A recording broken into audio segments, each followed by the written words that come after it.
Hello everyone, welcome to Economics by Vishan Arpita. So in this lecture series of UGC Net Economics, आज हम paper 1 के अंदर communication barriers का जो topic है दैट विल बी स्टडिंग.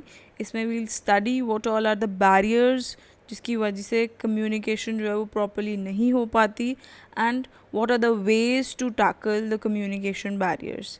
ठीक है, सो कम्युनिकेशन बैरियर्स जो हैं that is basically a form of hindrance in the flow of communication. मतलब जो हम चीज़ बोलना चाह रहे हैं, बताना चाह रहे हैं, जो जिसको चाहिए, जिसको समझ में आनी चाहिए, उसको नहीं समझ में आ रही है, that is basically communication barrier.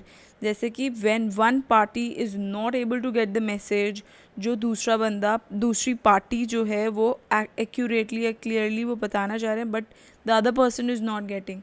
सो इसके अलग अलग रीजन्स हो सकते हैं. So first reason is barrier to communication का इज़ फिज़िकल बैरियर जो है दैट इज़ फिज़िकल सराउंडिंग की वजह से हो सकती है, फिज़िकल इन्वायरमेंट की वजह से हो सकता है. जैसे कि आसपास बहुत ज़्यादा नॉइज़ है, आवाज़ है, तो जो मैं बोलना चाह रही हूँ दूसरा जिसको बताना चाह रही हूँ उसको समझ नहीं आ रहा, that is basically physical barrier. या वेदर और क्लाइमेट की वजह से भी हो सकता है, टाइम और डिस्टेंस, या मैं बहुत दूर खड़ी हूँ और कोई और जिसको मैं बताना चाह रही हूँ बहुत दूर, जिनको भी बताना चाह रही हूँ बहुत दूर खड़े हैं, तो इसकी वजह से there can be a physical barrier. Disturbance हो सकती है in the medium of communication. जैसे अगर मैं फ़ोन कॉल से बात कर रही हूँ, इन बिटवीन कुछ अब्जॉर्ड सी नॉइज़ आ रही है, so there can be that also work space design और नॉइज़ की वजह से. So that's the basic reasons कि किसकी वजह से फिज़िकल बैरियर्स होते हैं. नेक्स्ट देखते हैं semantic barrier. Just a second. Semantic barrier is basically linguistic barriers होते हैं. जैसे लैंग्वेज जो है, मेरे को शायद चाइनीज़ नहीं समझ में आती and the other person is speaking in Chinese, so that is basically linguistic barriers is basically semantic barriers.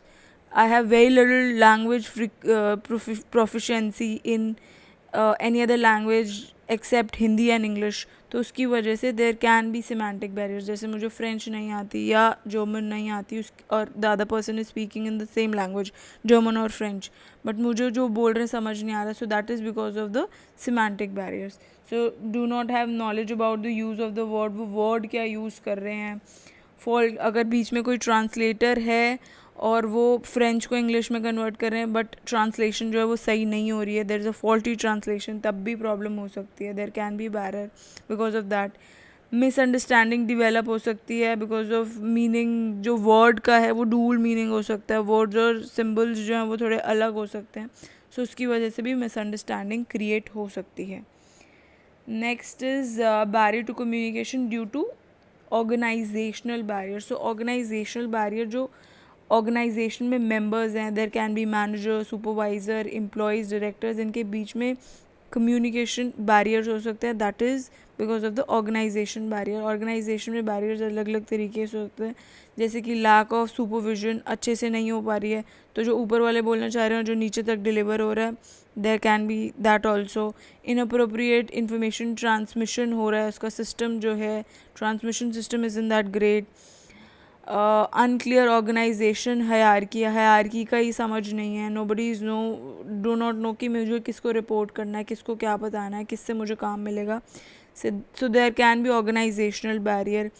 Undefined roles और रिस्पॉन्सिबिलिटीज़ हैं, किसी को पता ही नहीं कि मेरा क्या काम है, देयर इज़ मिक्सड, मतलब जो आ जाए वो आ जाए. सो जब रिस्पॉन्सिबिलिटीज़ और रोल्स जो हैं वो डिफाइन है, there can be organisational barriers. Organisation rules और पॉलिसीज़ के बारे में नहीं पता, there is a complex organisational structure, उसकी वजह से भी ऑर्गेनाइजेशनल बैरियर्स हो सकते हैं. ठीक है.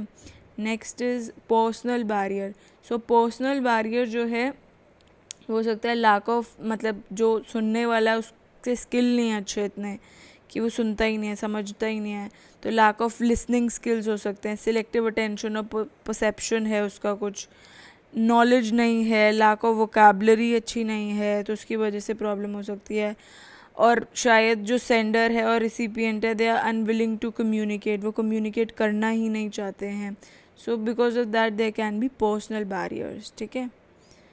Next is the psychological barrier. So psychological barrier को हम इमोशनल बैरियर भी बोलते हैं, और ये हो सकता है because of the emotional barrier, attitude, point of view कुछ अलग हो सकता है, परसेप्शंस, इमोशंस और ओपिनियंस और स्टेटस कॉन्शियस की वजह से बैरियर्स हो सकते हैं. So this can be caused by a lot of reasons like lack of attention और प्री मेच्योर अजम्पशन ले लेना, उसकी वजह से साइकोलॉजिकल बैरियर हो सकता है.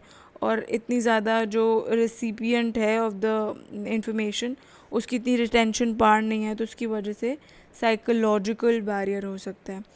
Next is cultural barrier. So cultural barrier जो है दैट इज़ बेसिकली कल्चर में डिफरेंसेस. जैसे मुझे फ्रेंच कल्चर नहीं समझ में आता, या I don't know the Bengali culture, या कुछ भी हो सकता है.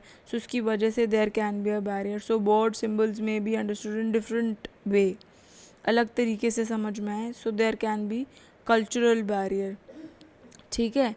Next is basically attitude barrier. So attitude barrier हो सकते हैं, जैसे एटीट्यूड ही अलग है किसी का, because of that there is polite नहीं है बोलने वाला, जो सुनने वाला है he is reluctant. So because of that there can be attitudinal barriers. In this example also you can understand. ठीक है. Organization में politeness नहीं है, मतलब people don't have that, there's a difference. So that is why there is an attitudinal barrier.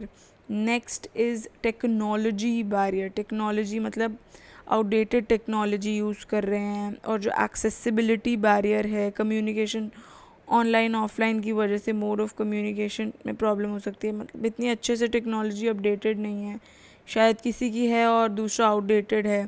So because of that there can be a technological barrier. Next is physiological barrier. So इसमें poor vision की वजह से problem हो सकती है, ill health, speech disorder की वजह से there can be this problem of this barrier, physiological barrier. ठीक है. So also the last one is the gender barrier. So gender barrier हो सकता है between the communication between the male and the female, कि one is more expressive, like in female case female is more expressive and other male is more logical. Female is logical as well as expressive. So because of that there can be a barrier. ठीक है. Next is the last part is कैसे हम overcome कर सकते हैं barrier of communication को. तो employee को orientation, there should be orientation. जैसे कोई ऑर्गेनाइजेशन न्यू ज्वाइन करी है तो उनको उस ऑर्गेनाइजेशन के बारे में फेमिलराइज कराओ कि what is this organisation, how does it work, what are the I mean the other things in the organisation apart from the work. So orientation proper होनी चाहिए. सो इसकी वजह से ये जो बैरियर्स हैं कम्युनिकेशन के ओवरकम हो सकते हैं. इंटरपर्सनल रिलेशन जो हैं they should develop good interpersonal relation, उससे प्रॉपर हो सकता है. और एक्टिव लिसनिंग, फोकस लिसनिंग होनी चाहिए कि दूसरे को समझ भी आना चाहिए कि क्या बोल रहा है दूसरा बंदा. So in that way communication barrier कई हद तक इट कैन बी ओवरकम. ठीक है. Use of proper language and dialect. Proper language use होनी चाहिए कि दूसरे को वो समझ आ रही है the language that you are speaking. शायद आगे जो खड़ा है वो हिंदी बोलने वाला है, उसको नहीं समझ में आती इंग्लिश, तो you have to speak in Hindi. ठीक है. सो दैट वे डायलेक्ट और लैंग्वेज का भी फ़र्क हो जाता है. सो प्रॉपर लैंग्वेज और डायलेक्ट यूज़ होने चाहिए. Use of proper body language and gestures. सही से जेस्चर्स यूज़ होने चाहिए कि हैंड मूवमेंट कैसा हो, you speak in certain way. So body language proper होना चाहिए सो दैट देर इज़ जो कम्युनिकेशन में बैरियर्स हैं वो ओवरकम हो सकें. Use of latest technology. Outdated technology ना यूज़ करके जो लेटेस्ट टेक्नोलॉजी है वो यूज़ करेंगे तो this barrier can be overcomed. और लास्ट में फीडबैक होना चाहिए. आई होप सारी चीज़ें समझ में आएंगी. अब द टाइप ऑफ बैरियर्स जो कि कम्युनिकेशन में होते हैं और the ways to which this communication barriers जो है हम ओवरकम कर सकते हैं. ठीक है. आई होप समझ में आया होगा. For more such videos don't forget to subscribe. Also अगर आपको मेरा काम पसंद आता है तो इन वीडियोज़ को लाइक करें, शेयर करें.